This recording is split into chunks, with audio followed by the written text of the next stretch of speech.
Ci troviamo con Bessora alla 18ª edizione di Chiassa Letteraria Pensieri Selvaggi. Ma première question, c'est peux-tu nous parler de ton inspiration et du processus créatif qui t'ont amené à écrire le roman Vous les ancêtres? Alors, c'est parti d'un syndrome rotulien, c'est-à-dire d'une douleur au genou.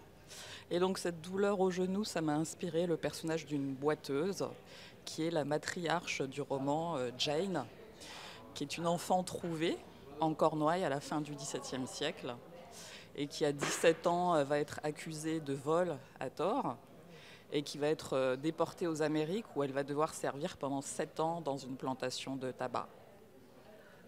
Et, dans le passage d'une position de faiblesse en position de pouvoir, crois-tu que la libération personnelle implique nécessairement l'oppression d'autres personnes ou penses-tu qu'il est possible de s'émanciper sans perpétuer des dynamiques de domination?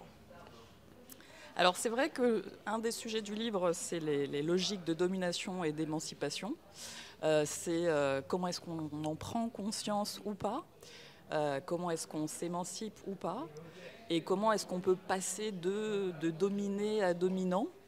Et donc c'est toute cette tension entre la domination, l'émancipation et les logiques d'exploitation, qui sont des exploitations économiques, des exploitations sexuelles. Et donc tout ça étant illustré par des personnages qui connaissent des expériences de servage ou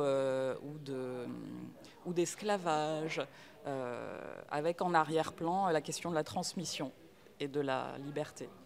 Merci. Et ma dernière question, en parlant de relations de domination, de quelle manière la domination de la nature s'insère-t-elle dans un contexte plus large de dynamique de pouvoir?